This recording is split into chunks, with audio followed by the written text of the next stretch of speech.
राहुल सारे भाइयों को सारे वीडियो हो गए कल उठ हम लोग आ जाएंगे भाई पानी लाने। ये देख लो भाई पार्क आज फिर ठंडी हवा चल रही है भाई, धुंध हुई है। तो भाई साहब आगे बना के अब करेंगे पाठ पूजा का झाड़ू को चलिए कर, उसके बाद करेंगे अपना दूध गर्म। तो अपना दूध गया आप वापस गर्म रखेंगे, तो अपने दूध गर्म रख। इतने भाई दूध गर्म हो रहे हैं, इतने अपने कपड़े सुखाएंगे क्योंकि आज अपना मौसम गया खुल। और ये अपने अपने कपड़े धोए थे, अभी तक सूखे नहीं, अपने से सुखाए अपने कपड़े दिए सूखने डाल। अब चल के आप अपना दूध संभाल जाए कमरे में लगा के भाई ताला। आप चले भाई बायोमेट्रिक लगाने, हम चले भाई बायोमेट्रिक लगाने। देख लो भाई सूरज देवता निकल रहे हैं, आज अपना अच्छा मौसम खुल रहा है भाई। आई बायोमेट्रिक लगाने वो हमारे कमलजीत भाई खड़े हैं, देख सकता क्योंकि उनका दूध हमारे पास है। देख लो भाई अपने आई आज मौसम खुल रहा है, ये अपना हॉस्टल है। ये देख लो बायोमेट्रिक लगा वो देख लो भाई हमारा लड्डू साफ करता है। देख लो भाई अपना ये बच्चे भाई अपना रोटी सब्जी की तैयारी करता है।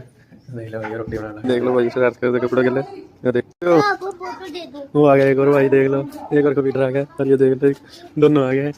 ओके यार रूम को लगा के लॉक हम जा गए भाई ड्यूटी। ये देख लो भाई अजय भाई ने हो गया तैयार, अब चलते हैं आई टी। आप सभी को आज की राम राम।